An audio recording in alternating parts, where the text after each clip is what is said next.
sama Pak Ilham Yulianto ya, owner dari Jumbo Indonesia. Silakan Coach. Ya. Bismillahirrahmanirrahim. Rabbi shrah li sadri wa yassir li amri wahlul 'uqdatam min lisani yafqahu qawli. Assalamualaikum warahmatullahi wabarakatuh. Waalaikumsalam warahmatullahi wabarakatuh. Kita mulai ke ini kali ya Mas ya, ke PPT ya. Ya, mangga Coach. Siap. Kalau untuk dimulai hari ini itu terkait ini apa ya, duplikasi cabang berarti. Ya, Ya kan duplikasi cabang. Bentar Mas. Lihat mangga. share screen ya.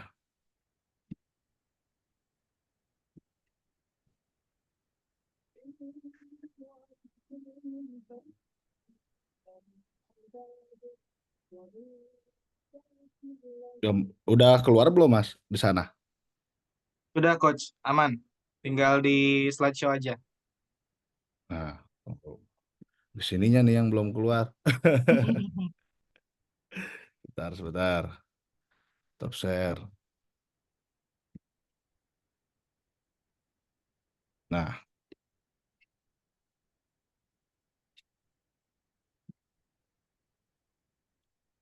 ketutupan nggak sama yang ini ya, Mas?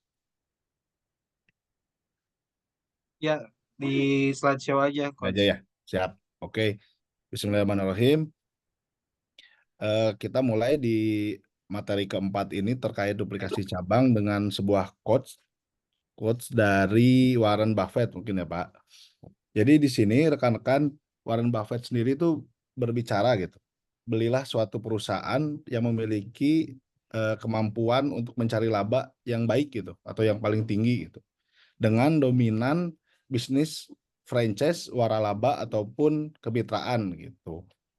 Ini quotes dari Warren Buffett sendiri. Jadi kita harus fokus bagaimana caranya mengejar perusahaan itu yang memiliki franchise atau waralaba gitu. Selanjutnya di sekolah leader ini mungkin kita mulai di level 4 ya Mas ya. Mas Iji ya. Ya, Coach. Sekolah leader itu level 4 dan 5. Kalau level 1 sampai level 3 itu ada sekolah apa Mas namanya? Lupa. Wirausaha. Wirausaha. Nah, kita di sini kita memulai di level 4 yaitu mencari mitra. Mungkin di sini udah hafal semua terkait apa? Scale up bisnis dari level 0 sampai level 5 atau mungkin dijelaskan saja ya. Jadi Mangga. kalau misalnya level 0 itu biasanya pengusaha itu baru mencari apa sih idenya gitu. Sedangkan dimulai di level 1 itu dia udah tahu idenya, tetapi biasanya usahanya apa dipergunakan untuk mencari makan saja. Jadi dia yang melakukan produksi, packing maupun dia melakukan pemasaran. Sedangkan di level 2 itu dia udah fokus nih untuk scale up lagi. Scale up-nya adalah eh, biasanya dia udah banyak pembelinya atau banyak juga peminat gitu. Sehingga si owner sendiri ini sudah tidak bisa lagi melakukannya sendiri. Biasanya di level 2 ini kita sudah merekrut karyawan. Jadi kita tahapannya itu di tahap manajer gitu. Itu di level 2. Sedangkan di level 3 karena sudah mulainya bertambahnya karyawan ya. Misalnya kan karyawan sudah mulai bertambah. Jadi untuk mengatur semuanya itu kita harus membuat sistem. Ini level 3. Sedangkan kita yang ada di level 4 ini biasanya sistem sudah baik atau karyawan juga sudah banyak gitu. Makanya kita tuh pengennya mencari mitra. Apakah mitra sebagai menambah cabang toko atau mitra sebagai investor kepada perusahaan kita gitu. Kalau misalnya di level 5 sendiri, kita nanti fokusnya adalah biasanya udah kebanyakan uang nih gitu ownernya biasanya. Jadi biasanya dia fokusnya gimana caranya mencari amal, membuat yayasan, CSR begitu. Baik, mungkin tadi pembuka ya Mas. Perkenalkan dulu, nama saya Ilham Yulianto. Saya owner Teh Manis Jumbo Indonesia. Alhamdulillah di bulan ini di tahun ketiga, kemarin baru ulang tahun Mas Izi. Ulang tahun ketiga. Kita Wah, jumlahnya tanggal berapa sekarang Coach? apa Pak? Tanggal berapa? 21 September. Oh, saya tanggal 17. Wah, hampir dekat. Nah, Sama-sama alhamdulillah ya. kita udah 396 cabang. Alhamdulillah. Alhamdulillah gitu. Nah, selain Teh Manis Jumbo, kita juga punya bisnis bakso, Mas. Sebelumnya sih, sebelum dari Teh Manis Jumbo udah banyak kegagalan ya. Mungkin karena ya belum belajar aja gitu. Tapi alhamdulillah nih, saya ngelihat dari sekolah leader ini, kita ngajarin nih dari awal, Mas. Jadi bagusnya sekolah leader ini tuh punya kurikulum lah, biar tidak mengulangi apa yang saya lakukan dulu gitu. Kegagalan demi kegagalan gitu. Karena kan sebaik-baiknya orang gitu ya, yang belajar dari kegagalan orang lain gitu, biar kita nggak jatuh lagi kegagalan yang sama gitu. Oke, mungkin kurikulum UMKM level 4 itu kan ada 5, dan kita udah jalan 3 minggu dan ini minggu keempat. Yang pertama itu ada proven system, kedua proven profit, dan juga sistem kemitraan. Itu dibahas 3 minggu kemarin ya Mas. Nah, kalau misalnya pengalaman saya, jadi saya di sini mau berbicaranya terkait pengalaman aja, sama mungkin ada teori, sedikit teori lah gitu. Karena kan namanya pengalaman juga kalau misalnya tidak ada teorinya nanti nggak bisa diduplikasi gitu kan. Makanya pengalaman saya itu mungkin ada berdasarkan intuisinya gitu kan.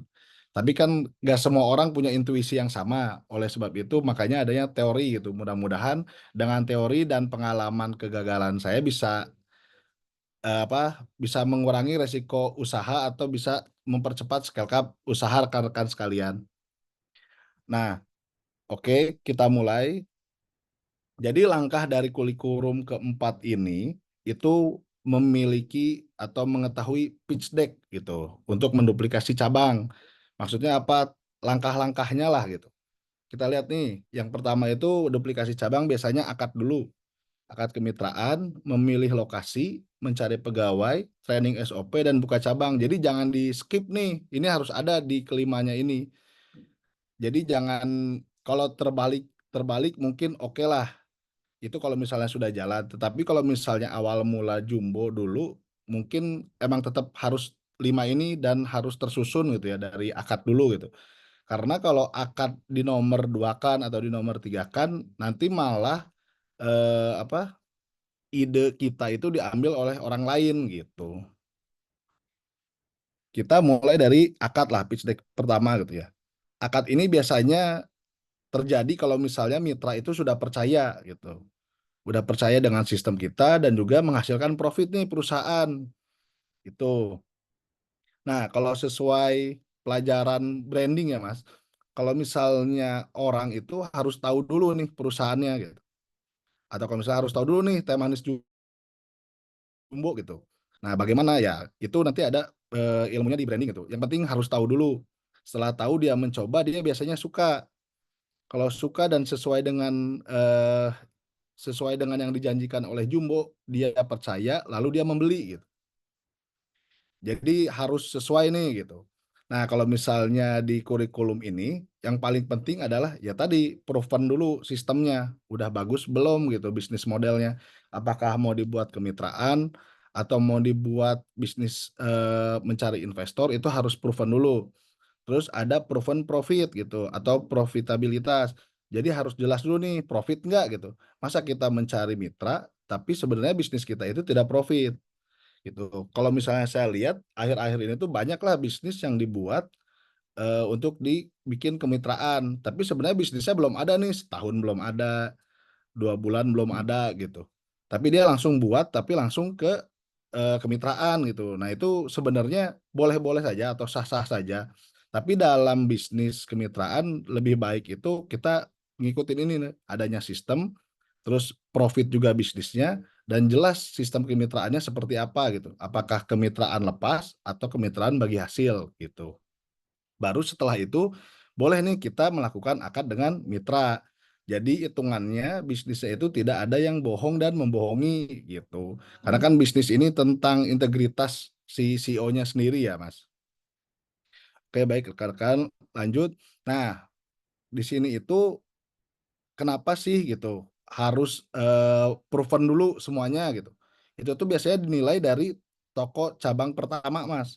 Toko cabang ini atau toko pusat lah ya, toko pusat pertama kita itu harus benar-benar bagus gitu. Karena biasanya setelah melakukan akad kita ajak, mitra itu ke pusat, biasanya di sana mitra ini punya banyak akal lah gitu, atau punya banyak ide gitu untuk, "Oh ini bagus nih jumbo," gitu, atau, "Oh ini bagus nih bisnis ayam," gitu. Tapi dia harus ngelihat dari, pusatnya dulu, pusatnya seperti apa sebagai contoh untuk mereka menduplikasi gitu. Nah, kalau misalnya kita di Jumbo, Jumbo itu sebenarnya sebelum akad itu kita, melakukan barrier dulu atau menseleksi lah. Jadi Jumbo itu sekarang menjual, kemitraan teh manis aja 12.500.000. Kenapa? Karena kita pengen, melakukan, barrier atau menahan lah atau menyaring lah gitu, orang yang sungguh-sungguh untuk membuka teh manis Jumbo gitu. Sedangkan kalau di lapangan mungkin saya ngelihat kompetitor itu ada yang dijual 5 juta, 7 juta gitu, atau bahkan 2 juta, 3 juta, tapi beberapa bulan berikutnya tutup. Nah, saya di Jumbo sendiri bersama tim pengennya itu mitra itu lebih sukses daripada kita kalau bisa gitu. Kalau misalnya di Temaris Jumbo. Jadi hal yang pertama kita lakukan adalah kita membuat aplikasi ini.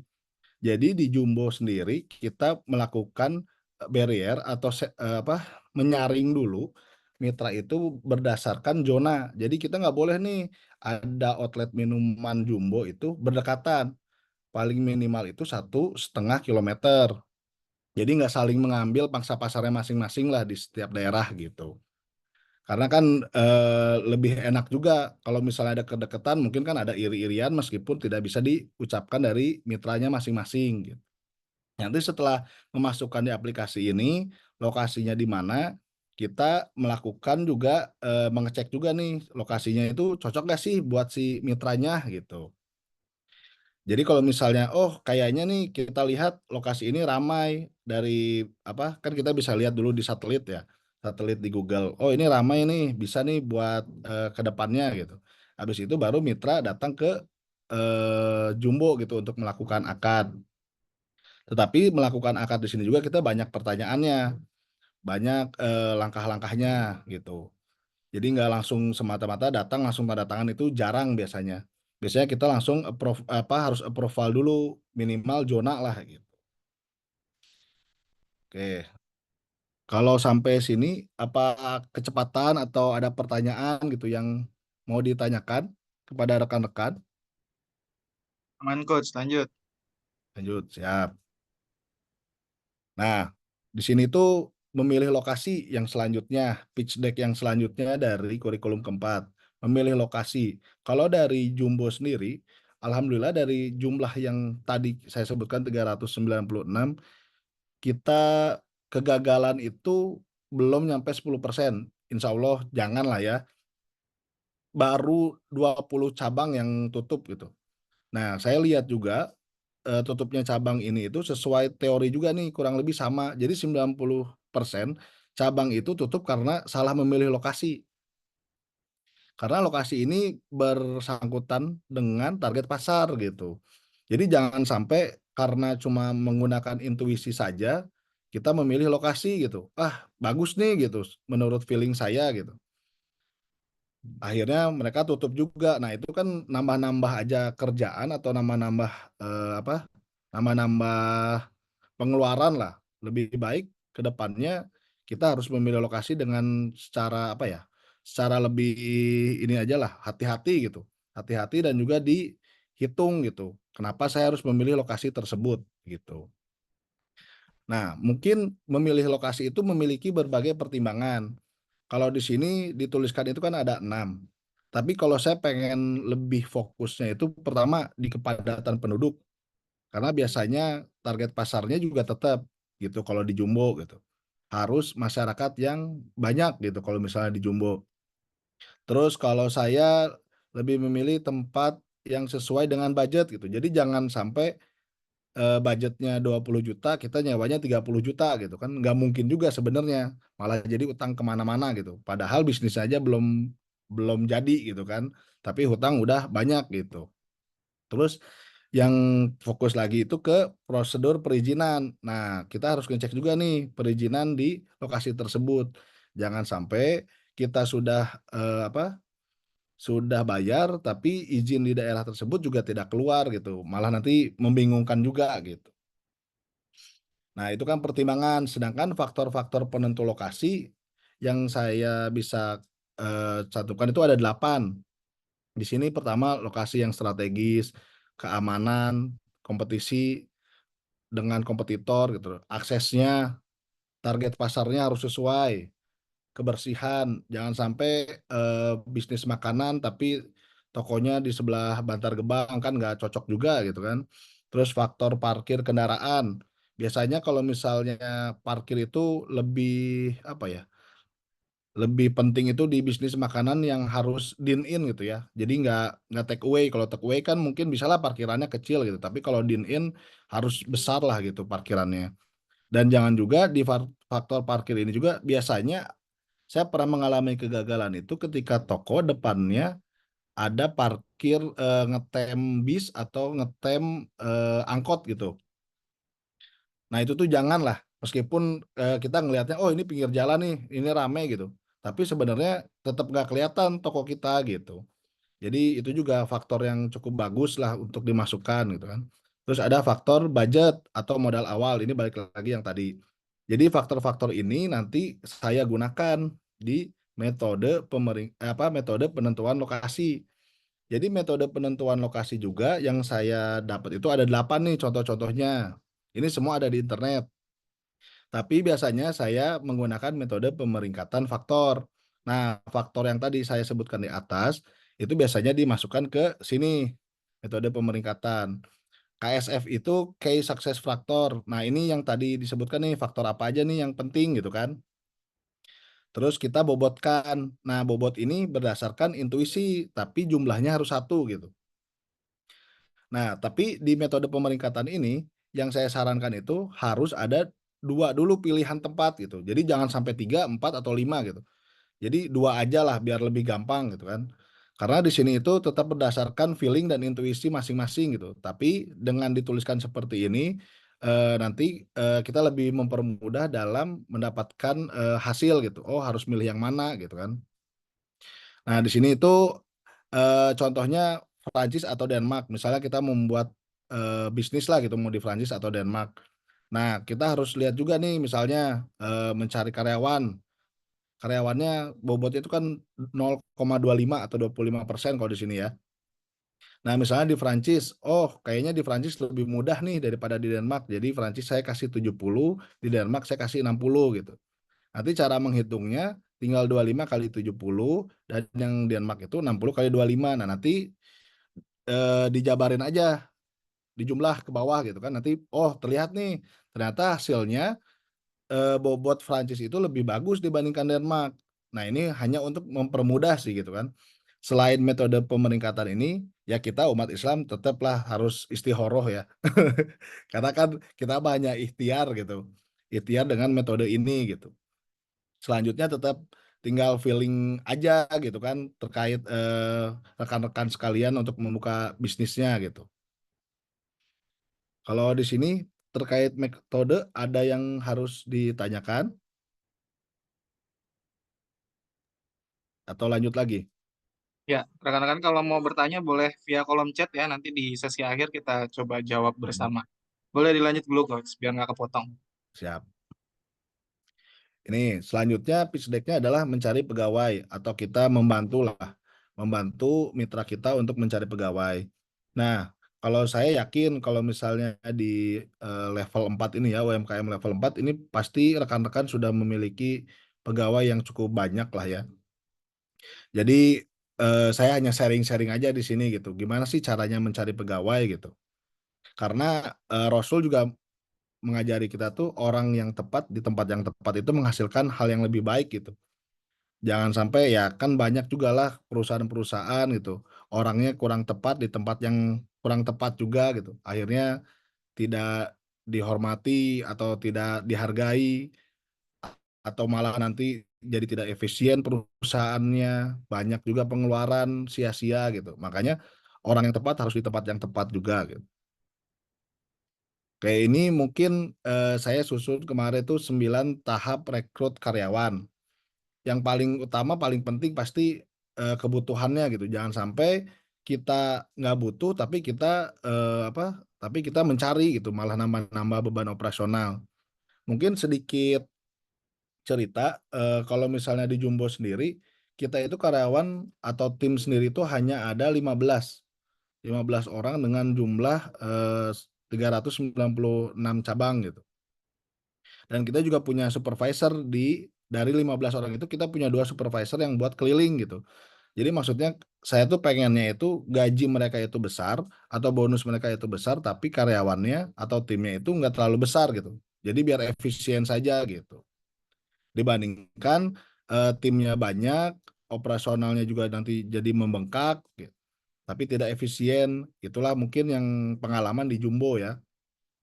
Mungkin kalau misalnya 9 tahapan rekrut karyawan ini bisa di-screenshot, bisa dipelajari, mungkin ada yang terlewat kemarin atau bagaimana gitu ya.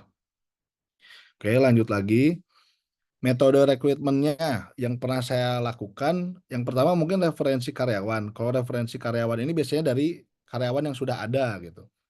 Kalau yang kedua pemasangan iklan. Pemasangan iklan ini biasanya, mengeluarkan biaya gitu. Pemasangan iklan tuh mengeluarkan banyak biaya lah sebenarnya. Tapi kalau misalnya emang referensi karyawan nggak ada, ya solusinya adalah pemasangan iklan gitu. Selebihnya selain pengeluaran biaya, pemasangan iklan di tempat yang tepat, contohnya Jobstreet.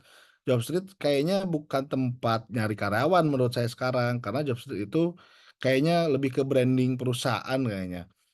Sedangkan kalau di agensi rekrutmen, ya kurang lebih sama lah gitu. Tapi kalau agensi ini sama-sama mengeluarkan biaya, sama kayak pemasangan iklan. Tapi kalau pemasangan iklan itu biayanya jelas juga kita buat sekalian buat iklan mungkin ya. Kalau agensi biasanya kita pengen, contohnya satpam mungkin ya. Kalau satpam kan langsung aja lah nyari karyawan gitu, di tempat agensi tertentu yang khusus karyawan untuk satpam gitu, lebih enak lah, tapi pengeluaran emang lebih tinggi gitu. Terus kalau misalnya di Jumbo, kita tuh sebenarnya cuma 2 nih, referensi karyawan dan juga program magang. Kalau program magang itu kita punya anak PKL. Anak PKL ini biasanya kita, barengi atau kita latih itu selama 4 bulan sampai 6 bulan. Nah, nanti biasanya kalau misalnya kita udah menemukan satu orang yang bagus, atau satu orang yang potensial, kita biasanya rekrut gitu, Mas. Jadi nggak terlalu tidak terlalu banyak biaya, terlebih ketika mereka PKL juga kita banyak terbantu oleh mereka gitu. Jadi sama-sama enak lah gitu. Dan ini biasanya kecil banget nih pengeluarannya gitu. Jadi, tim saya ada 15 tapi setiap 6 bulan itu kita punya PKL 6 orang gitu. Jadi hampir 21 orang dengan PKL 6 orang gitu.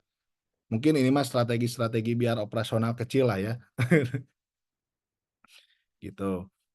Terus, dengan bertambahnya karyawan mungkin tetap harus dijaga dengan sistem, yaitu adanya rapor karyawan gitu ya, atau membuat KPI dan juga SOP lah gitu.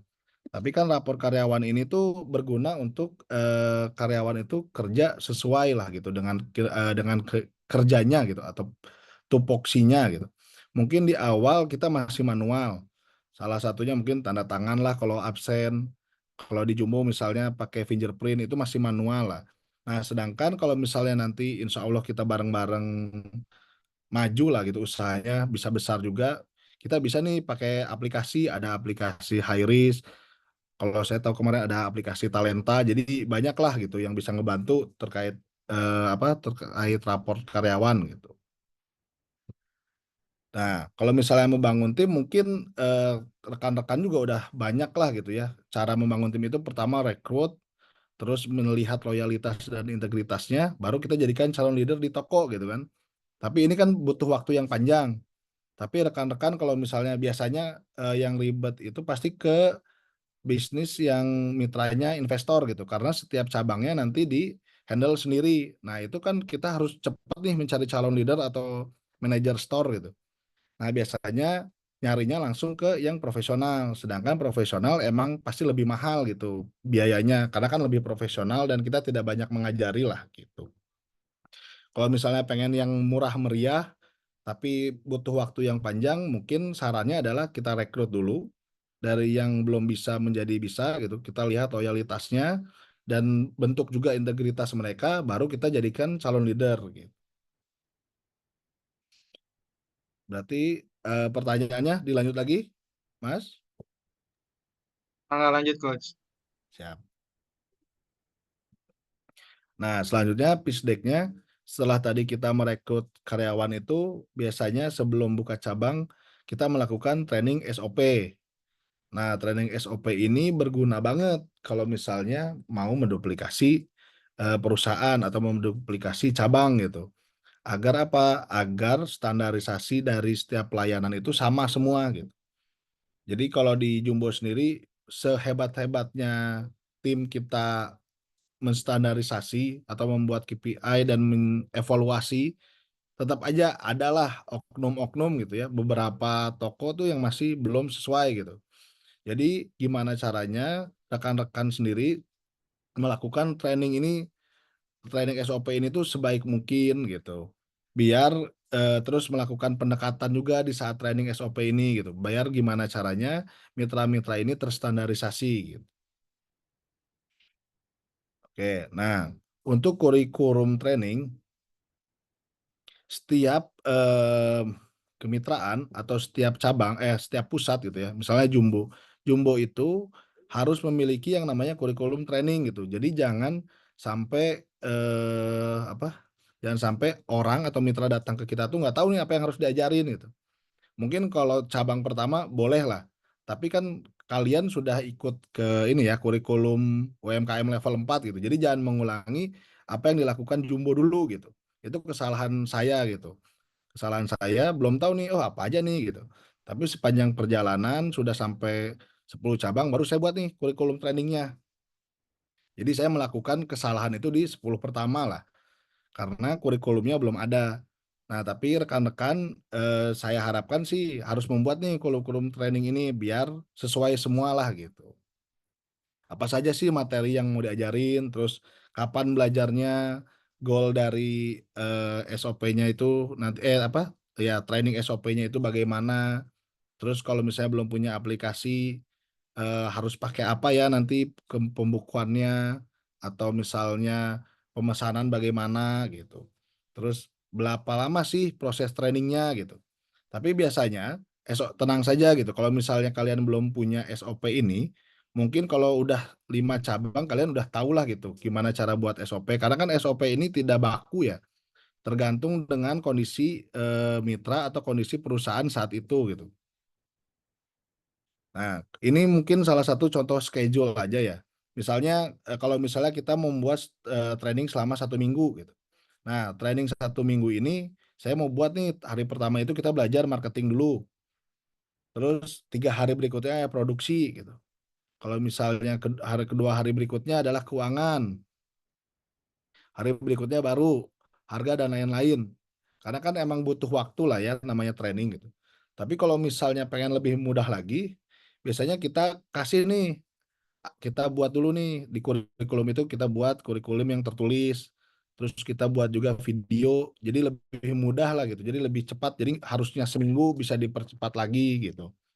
Jadi kayak anak-anak milenial sekarang gitu, belajarnya biasanya lewat video atau lewat web kayak gini gitu ya. Baru kalau misalnya untuk produksi mungkin kita latihnya dengan training praktek gitu. Jadi cuman memerlukan waktu beberapa hari saja gitu. Terus, ada simulasi layanan, biasanya kita, simulasi layanan itu fokusnya gimana caranya mitra memesan ke kita, ataupun bagaimana caranya mitra untuk, berjualan kepada konsumen, itu juga kita latih gitu. Nah, ini dilanjut lagi, Mas? Ya, belum ada pertanyaan coach, boleh lanjut. Siap. Ini, langkah berikutnya dan langkah terakhir mungkin mulai membuka cabang gitu. Membuka cabang harus melakukan persiapan yang sangat matang gitu. Jadi jangan sampai membuka cabang itu tergesa-gesa gara-gara, oh takut bayar, tokonya terlalu panjang nih, misalnya saya udah bayar tanggal 1 harusnya udah buka tapi ternyata masih ngaret gara-gara belum siap semua akhirnya buka tanggal 10 takut rugi 10 hari. Menurut saya janganlah gitu.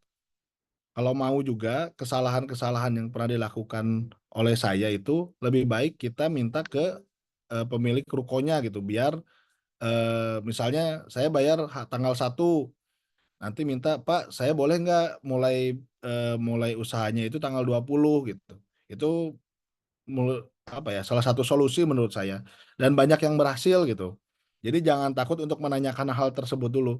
Jadi kita harus ngecek dulu berapa lama sih prepare per toko itu gitu. Misalnya kayak Jumbo prepare-nya 2 minggu, berarti kan tinggal minta aja nih ke si pemilik tokonya, "Pak, boleh nggak mulainya 2 minggu berikutnya?" Gitu. Jadi biar confident dulu gitu kitanya kalau mau buka. Jadi jangan, kalau orang Sunda mah jangan rusuh gitu. Oke. Nah, kalau misalnya kalian masih, "Oh, saya belum confident nih buat buka, tapi sayang juga," misalnya yang nggak bisa nih si orang-orangnya atau si pemilik tokonya nggak bisa dinego gitu. Ya kalau misalnya kita belum siap dan belum confident dengan semua SOP, terus peletakan semuanya, itu lebih baik saya sarankan di soft opening. Soft opening dulu gitu, jadi jangan buru-buru. Mungkin kalau orang muslim, saya sarankan misalnya kita, mengundang dulu keluarga, misalnya hari pertama soft opening, atau mengundang dulu RT, RW, orang yang bersangkutan, orang-orang penting di sana. Atau mungkin kita juga mengundang anak yatim, atau siapapun lah yang kalian ingin undang, saudara-saudara, teman lah gitu menurut saya. Jadi sampai, usahanya itu confident untuk dibuka, baru kita grand opening gitu. Jadi jangan buru-buru lah untuk grand opening gitu. Oke, nah mungkin ini rundown buka cabang, caranya buka cabang lah. Ini bisa dibaca dan bisa di-screenshot, nanti tinggal dipelajari kalau misalnya buka cabang. Kalau saya yang terpenting itu kalau di Jumbo adalah membuka cabang itu dengan cara, membagi-bagikan brosur biasanya. Karena kalau menggunakan rundown buka cabang seperti ini itu membutuhkan biaya yang lumayan. Sedangkan kalau misalnya saya juga mencontoh ke The Besto ya, The Besto itu membagi 3.000 flyer. Membagikan 3.000 flyer, terus dia juga menggunakan musik, terus dia menggunakan banner. Jadi gimana caranya, ya kurang lebih sama lah. Tapi kalau ini formal lah, cara formalnya gitu. Kalau misalnya The Besto, Jumbo gitu, saya lihat kita lebih ke, ya udah yang penting orang tahu dulu, orang ngerasain gitu. Kalau ini sebenarnya nggak ada masalah mau buka seperti ini juga gitu. Nah, di bisnis F&B ini juga pengalaman saya tuh, ini baru-baru ini gitu kan. Ternyata ada loh yang mistik, ada juga kayak kita yang non mistik gitu. Ini padahal dua-duanya sama-sama percaya sama Allah gitu ya. Tapi ternyata orang yang mistik ini itu kalau dalam persaingan usaha biasanya menggunakan hal-hal goib gitu ya. Menggunakan penglaris, terus menghancurkan kompetitornya gitu. Nah ini, saran saya, ya kalian banyak berdoa mungkin, terus banyak juga sedekahnya, tapi kalau saya menyarankan gunakanlah yang non mistik dan banyak belajar gitu untuk menaikkan omset, mengembangkan usaha gitu. Jadi lebih banyak belajar aja lah, karena baru banget nih gitu, 3 bulan ini gitu ngerasain, pertamanya nggak percaya, oh jadi percaya gitu. Oke, lanjut lagi, kita habis grand opening ini biasanya kita mendampingi mitra saat buka cabang gitu. Kita harus transparansi banget nih prosesnya gitu. Jadi jangan ada yang ditutup-tutupi juga dari, mitra dengan pusat gitu. Nah, mendampingi mitra saat buka cabang ini sangat penting banget gitu. Biasanya kita awalnya mengajak mitra dulu nih ke ke cabang gitu, ke pusat gitu kan. Terus, balik lagi, pahamkan juga nih prosesnya yang tadi training, sampai bisa gitu kan. Step by step-nya cara buka cabang tuh gimana gitu, kita harus tetap jelasin. Kita juga tadi membuat kurikulum yang dicetak, ada juga yang di video gitu kan. Terus kita punya supervisor untuk membersamai mitra cabang. Jadi mitra itu kita kasih supervisor 2 orang yang mau buka cabang di hari grand opening tersebut, sama mereka juga si mitra ini bisa bertanya ke supervisor biar lebih pas aja gitu pas grand opening itu sesuai dengan SOP dari pusat gitu. Terus yang terpenting lagi training dengan benar ketika mau buka gitu. Jadi jangan sampai kadang tuh ada mitra kita kalau misalnya dia training itu benar gitu, alhamdulillah nih nanti pas grand opening-nya benar juga, omsetnya insya Allah lah bagus gitu. Sedangkan kalau misalnya trainingnya sudah salah, yang dilakukan masyarakat itu kalau misalnya kita nggak enak lah gitu ya, barangnya atau makanannya, itu tuh biasanya susah lagi buat percayanya gitu. Jadi kalau udah grand opening tuh harus totalitas banget gitu, rasanya harus pas, kalau misalnya barang-barangnya juga harus paling bagus ketika grand opening gitu. Gitu kalau misalnya, training gitu. Terus didampingi terus nih ketika buka cabang gitu, jangan sampai buka cabang sendiri saja gitu si mitra ini, tetap harus ada pendampingnya. Balik lagi ke yang tadi, takutnya sudah buka, tapi kesan dari para, eee, konsumen itu jelek gitu. Makanya grand opening ini benar-benar mencirikan bagaimana, eee, bisnis kalian masing-masing gitu. Oke, ada pertanyaan? Lanjut?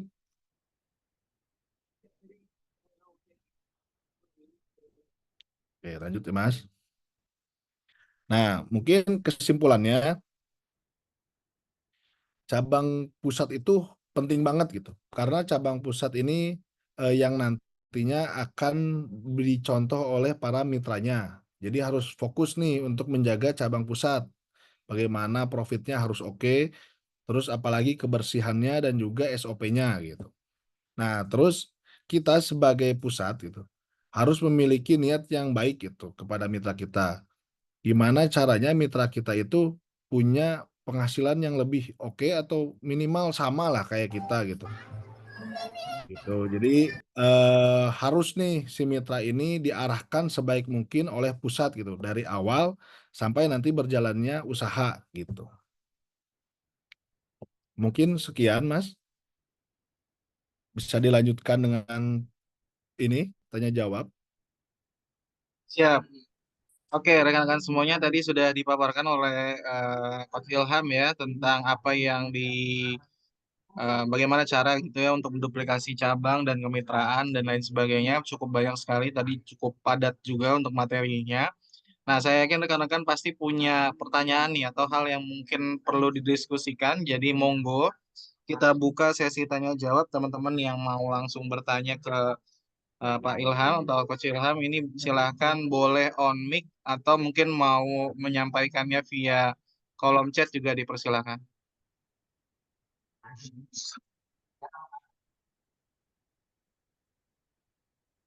Silakan, ada yang mau Oh ya, silakan Kang Mas Ervando ini. Silakan Mas. Halo. Udah on mic Mas, silakan boleh. Oh lagi ya, oke. Oh, udah setik. Yang lain juga boleh ya. Mau via chat atau raise hand nanti teman-teman on mic dipersilakan. Ya, boleh. Oke, Mangga siap. Kang. Beliau ini pengusaha ini apa namanya? Pakaian ya. Oh pakaian ya Mas? Iya. Siap siap. Oke, beliau bertanya tentang trik pemasaran nih. Nah, kalau trik pemasaran kan Saran. banyak ya, banyak sekali gitu kan. Nah, pertanyaannya apa nih, Kang Mas Fando? Yang lain juga boleh ya bertanya. Dari siapa nih? Ada Kak Elvi atau Kak Wijaya, Kak Hilmi, oke, Kak Angel. Oke, Siap. pertanyaannya adalah apakah ada trik semacam promo mungkin yang membedakan antara Jumbo dengan Teh Jumbo dengan yang lain gitu ya? Mungkin Siap. pembeda kali ya maksudnya apa Ya betul.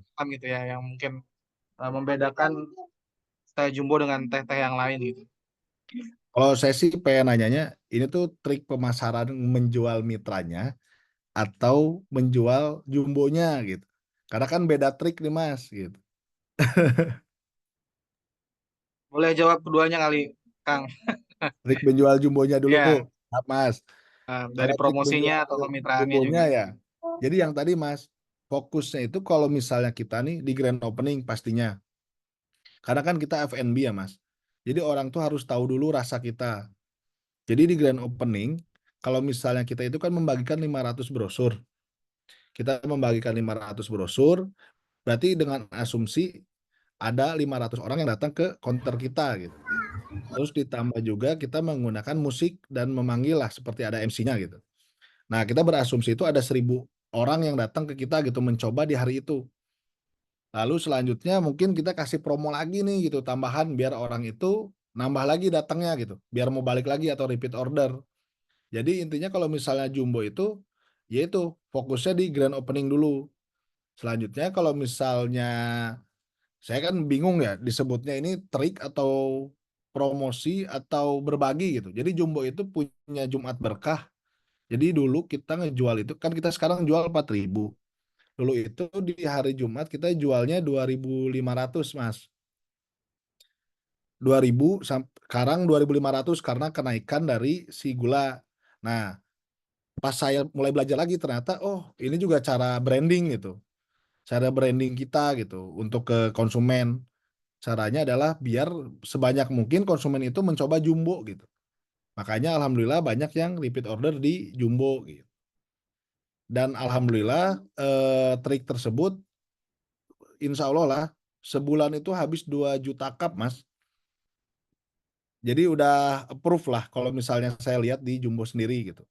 Cuma kalau di pakaian, ya mungkin menggunakan trik ini Mas, triknya Erigo gitu. Banyak-banyak, ikut apa, bazar biasanya Erigo dulu. Gitu sih Mas, kalau misalnya yang jual jumbonya ya Mas. Karena masyarakat nih atau konsumennya harus tahu dulu barang kita gitu, baru dia beli gitu.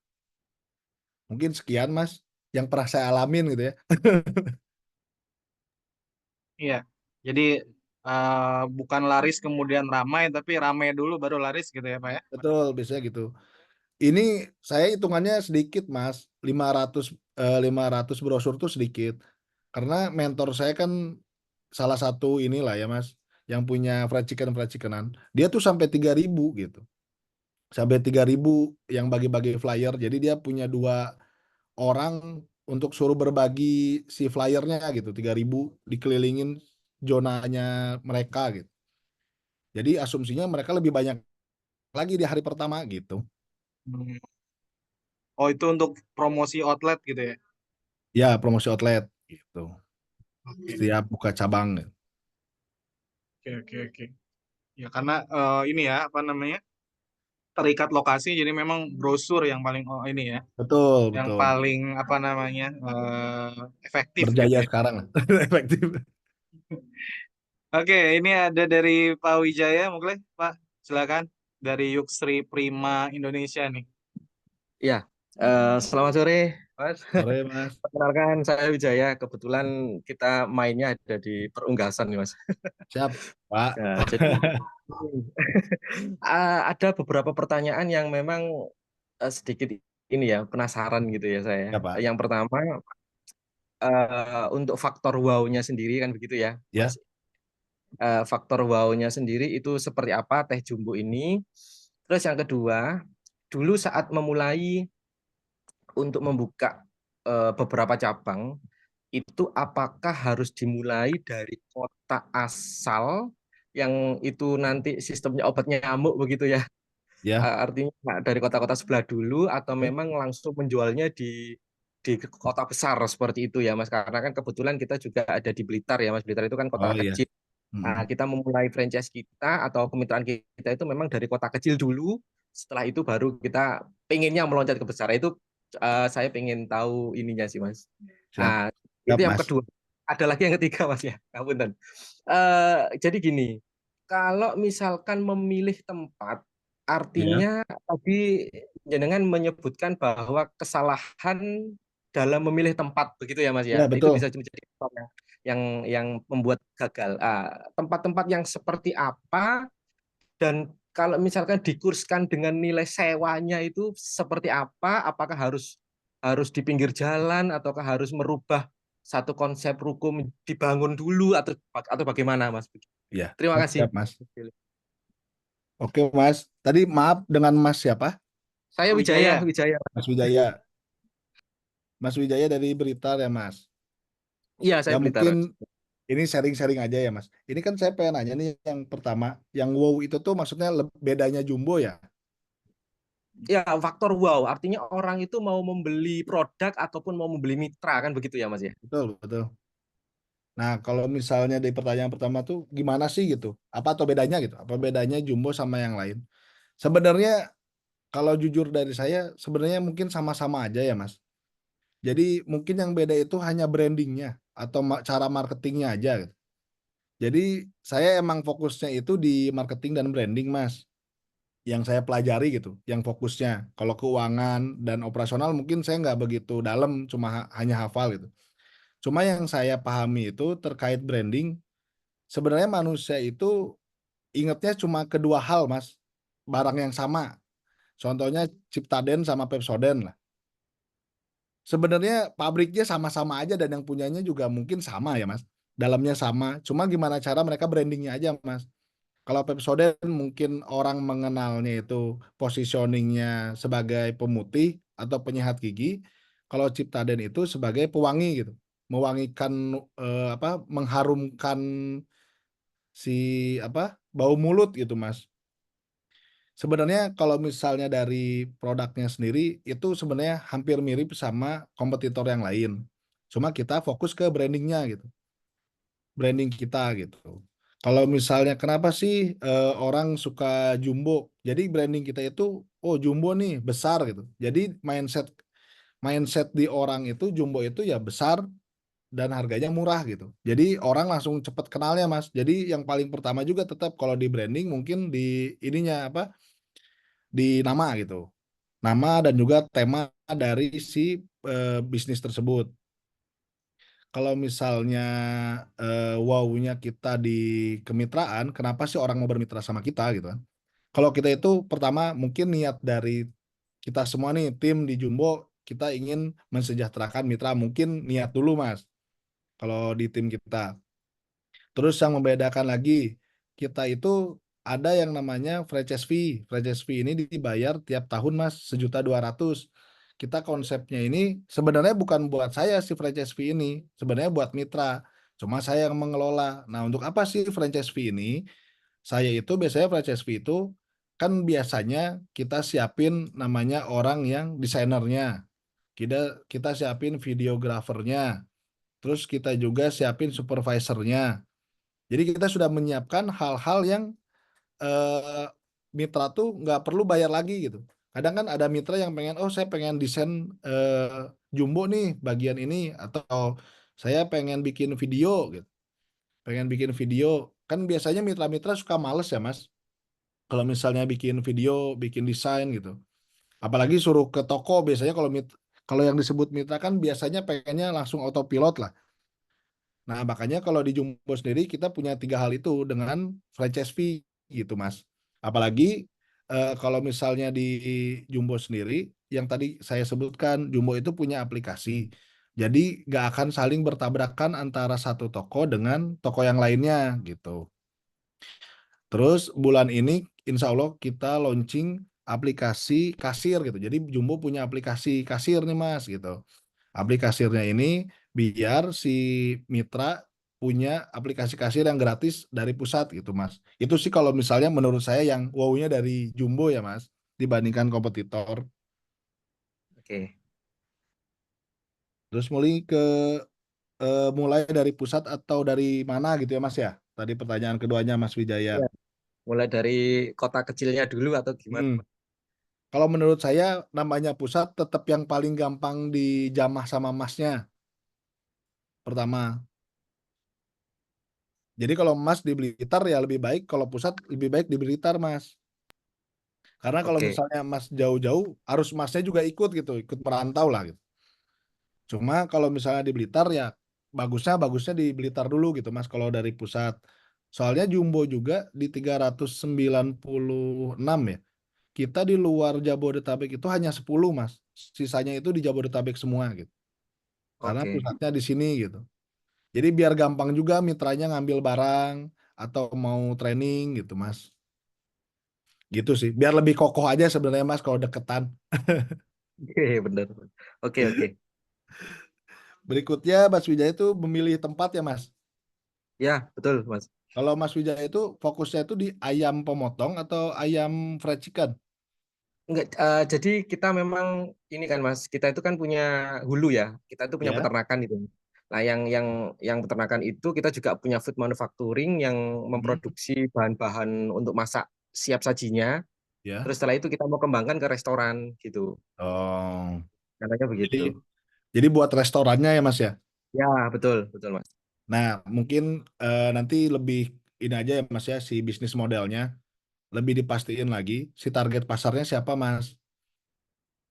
Kalau misalnya untuk F&B nih, kalau untuk makanan atau restoran, itu harus lebih jelas lagi nih target pasarnya siapa. Karena dengan menentukan target pasar, itu menentukan juga Mas nanti posisi tempatnya gitu.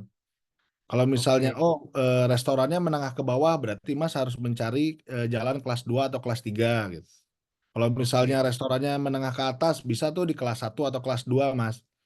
Jadi biar sesuai juga gitu. Karena kan balik lagi ke positioning ya Mas, oke, gitu sih. Tapi oke. kalau misalnya saran saya, jangan dicari di tempat yang one way. Itu jangan banget Oh, lah, one way, terus dekat makam, terus yang tadi saya bilang itu dekat pembuangan sampah kayak Bantar Gebang, itu jangan. Pokoknya yang enak kalau kita makan di rumah makan tuh kayak gimana gitu, Mas. oke, oke, oke. Mas, mungkin eh, Heeh, pertanyaan tambahan, kalau untuk desain dari booth ya, mhm, boothnya Teh Jumbo sendiri gitu ya Mas ya. ya, Artinya kan mungkin dari pusat sudah menentukan seperti ini gitu ya Mas ya. betul betul. Kalau misalkan di luar Jabodetabek, anggaplah itu untuk yang desain atau tukangnya yang bikin booth gitu ya Mas ya. Itu Ya. orangnya sama atau memang diambil dari sana atau hanya menyetorkan gambar atau gimana Mas? Nah, kalau misalnya saya, Mas, kan saya itu udah membuat perjanjian ke 10 orang yang di luar Jabodetabek nih. Karena saya Ya, juga minta izin ke mereka gitu, "Pak, mohon maaf, saya lagi mencoba nih untuk di luar Jabodetabek, apakah jalan atau tidak?" Gitu ya, Mas. ya. Karena kan ada kelemahan dari saya itu yang tadi, Mas, yang supervisor ini kan nggak mungkin ke sana ya, Mas. Kayak kemarin minta di Kalimantan gitu. Sedangkan supervisor saya baru 2 gitu. Oke. Ya kan? Jadi keliling lah gitu tiap hari di Jabodetabek. Jadi saya minta izin juga kemarin ke mitra saya yang jauh di sana ya, Mas. Maksud saya tuh, mohon maaf nih, kita tidak bisa membantu supervisor, paling kalau membantu dalam bentuk chat WA, kita siap lah gitu. Nah, kalau Oke. misalnya untuk booth, kita menyediakan booth yang portable, Mas. Sebenarnya Oh, sama aja sebenarnya sama aja sih booth-nya, cuma kita setting biar jadi portable, Mas. oh. Mhm, jadi mendingan tetap di pusat, soalnya kalau Mas ngasih ngasih ke mitra ya, nanti kalau Ya. mitranya nggak sesuai sama Mas, dia buat sendiri. Oke, Mas. Terima kasih Mas. Resiko-resikonya ya, Mas, Betul. pengalaman. Oke. Ini masih boleh lanjut pertanyaan lagi Mas Izi? Boleh, boleh, Mas. Boleh. Oke. Ya, kaitan dengan karyawan Mas sekarang. Kaitan dengan Hmm. karyawan itu artinya dari 390 itu karyawan masing-masing dari mitra ya Mas ya berarti. Betul betul. Oh, oke, oke. Jadi memang pusat itu tidak ada hubungannya dengan karyawannya si kemitraan ini ya. Betul, betul banget. Oh, Cuma nanti yang saya minta itu dari mitra itu ketika training itu satu pemilik ikut training dan juga satu karyawan yang jaga toko tersebut gitu, Mas. Jadi oh, berdua yang oke. trainingnya, Mas. Oke. Oh, mohon maaf Mas, ini tadi pas keingetan trainingnya di mana Mas? Trainingnya di pusat, Mas. Nah, itu yang Oh, belum belum kejawab tadi, Mas, bagusan di pusat atau apa, mau mulai bisnis itu di pusat atau di luar daerah gitu. oke. Oke, Jadi tetap oke. harus ke pusat, Mas. Oh, siap. Siap. Terima kasih banyak insight-nya Ya, Mas. karena kan menduplikasi si pusat nih susah ya, Mas. Maksudnya tuh Oke. barang-barangnya biasanya kan susah. Kalau Mas buka di luar daerah Mas nanti bingung juga harus buat lagi jadi 2 gitu. Ya, betul. Hmm. Oke, terima kasih banyak. Ya, sama-sama Mas. Sambung, Kang Izi. Ya, yang lain mungkin boleh. Ini Oh, ini ada ada dari grup nih, grup chat dari masih Mas Fando ya. Untuk proses pengiriman, misal cabang A nih sudah habis stok. mekanisme sistemnya bagaimana? Nah, stok ini biasanya dari pusat atau dari internal nih, Coach. Terus kemudian, nah itu dari owner cabang A, apakah datang ke pusat atau ada proses pengantaran dari pusat ke cabang-cabang gitu ya. Terus, apakah permintaan ada di aplikasi atau manual? Nah, sekarang gimana nih untuk ST Jumbo? Boleh. Nah, kalau misalnya ini ya Bismillahirrahmanirrahim. Kalau misalnya pengalaman Jumbo sekarang, kita itu pengiriman semua dari pusat. Jadi meskipun yang tadi kita bahas tuh dari Kalimantan, tetap ngambilnya dari pusat, gitu Mas. Nah, kenapa sih gitu? Karena saya mempelajari ini yang Indomaret gitu ya. Indomaret ini sampai 100 cabangan aja masih satu pusat kalau nggak salah Mas. Jadi wilayahnya itu cuma beberapa saja lah Mas. Jadi kalau nanti coba di ini lagi, dicek lagi, Indomaret atau Alfamart itu biasanya pusatnya itu satu, tapi jumlahnya berapa ratus gitu. Jadi kita lagi mencoba nih gimana caranya, pusatnya atau gudangnya itu satu, tapi berapa banyaknya itu kita lagi mencoba gimana caranya jadi Indomaret lah gitu. Kadang kan yang sudah berhasil Indomaret atau Alfamart, jadi tetap ke pusat. Nah, tapi nggak harus nih, si owner cabangnya ini datang ke pusat gitu. Kita juga bisa kalau sekarang itu kita kan belum punya aplikasi. Jadi si mitra-mitra ini memesan menggunakan WA. Tapi insya Allah bulan ini mitra-mitra sudah bisa memesan melalui aplikasi yang kita buat gitu. Jadi lebih gampang lagi. Jadi di aplikasi benar-benar kayak Shopee atau kayak Tokped lah. Jadi dia mesan apa aja yang dia butuhin, terus dia memesan juga pakai, kurir mana, nanti tinggal kita kirim gitu. Tapi kalau kurir yang sudah biasa jadi nanti sepanjang perjalanan kalau bikin Mas, kayak Jumbo itu, kita menemukan kurir-kurir yang sudah biasa bareng kita gitu. Jadi kita nanti bisa merekomendasikan lah gitu. Gitu sih kalau untuk kondisi sekarang Mas di Jumbo.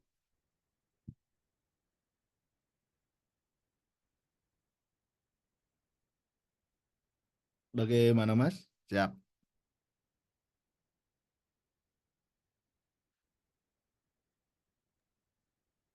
Ya, semoga menjawab ya Mas Fando. Yang lain, satu pertanyaan lagi mungkin ya, kita habis itu tutup.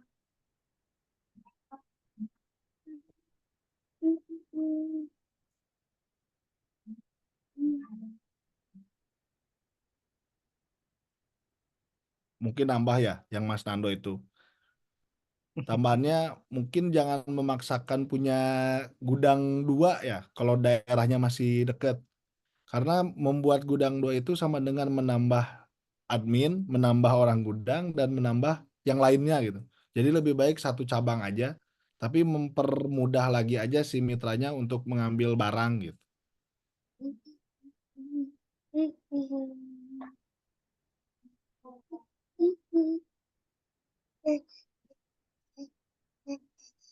Baik, Mas Izi. Oke, kalau memang tidak ada pertanyaan lagi, mungkin nanti kita bisa lanjut via grup WhatsApp dari Pak Ilham. Mungkin mau ada closing statement, boleh? Mungkin closing statement-nya gimana caranya kita memperbaiki niat kalau misalnya kita menduplikasi cabang. Kalau misalnya kita membuka cabang untuk mitra, lebih baik niat kita untuk mensejahterakan mitra juga. Gitu sih kalau closing statement-nya. Siap. Kalau niatnya ini apa namanya, mensejahterakan mitra, insya Allah mitranya makin banyak gitu ya Pak ya. Amin. Kalau mensejahterakan diri sendiri ya nanti sibuk sendiri ya. Betul. Beda cara pandangnya. Iya. Sama tapi sama-sama memperkaya gitu ya, tapi Iya betul. hasilnya berbeda. Baik, terima kasih Kang Ilham nih yang sudah sharing pada kesempatan sore hari Ya, ini. Sangat banyak sekali insight dan juga pengalaman ya, berbagi pengalaman dari yang sudah dilakukan oleh ST Jumbo Indonesia sampai sudah 300-an cabang ya. Semoga rekan-rekan bisa mendapatkan manfaatnya juga seperti apa yang saya dapatkan hari ini ya, banyak sekali. Eh, Teman-teman juga pasti bisa mengakses Kang Ilham gitu ya di grup UMKM level 4. Jadi silahkan nanti kalau mau bertanya dan lain sebagainya. Mungkin sedikit penugasan dari Kang Ilham, ada siap. tugas yang Ada mungkin ini. bisa dikerjakan, teman-teman. Ada amanah nih dari sekolah leader. Ya, mangga.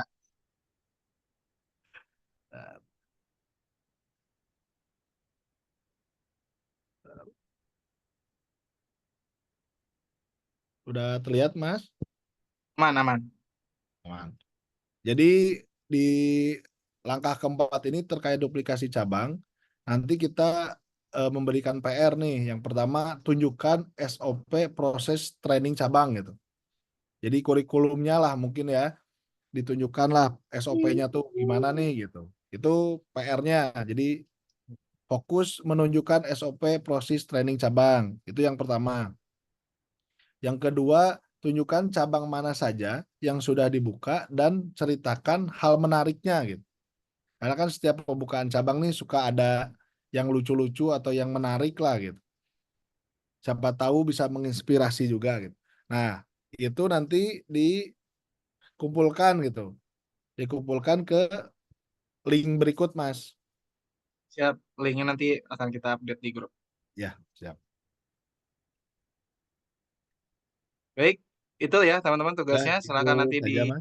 dikerjakan untuk SOP training ya, untuk pengembangan SDM yang ada di dalam perusahaan atau mungkin cabang-cabang yang ada gitu ya. Gimana rekan-rekan bisa memberikan pelatihan kepada mereka step by step-nya, langkah demi langkahnya. Boleh nanti diketik mungkin di Microsoft Word atau PowerPoint gitu ya, untuk kemudian disimpan di file PDF dan nanti akan disubmit di link Google Drive yang akan kami kirimkan seperti itu. Baik, sekali lagi terima kasih nih Kang Ilham yang sudah berbagi gitu ya, dan rekan-rekan yang mengikuti kelasnya dari awal sampai akhir. Saya Faizi mohon undur diri, mohon maaf kalau misalnya ada kesalahan dalam perkataan maupun perbuatan. Kita foto bersama dulu mungkin boleh ya, 1 menit penutupan. Boleh teman-teman yang nggak ada halangan untuk on kamera, kita ambil potret dulu. Ada yang bisa on cam?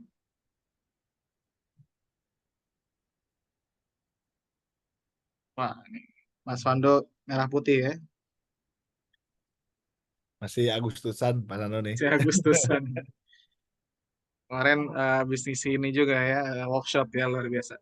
Oke, dalam hitungan ketiga, kalau memang tidak ada yang mau on lagi, mungkin Pak Wijaya atau Bu Angel, eh, Kang Hilmi mau on cam, boleh kita foto bersama.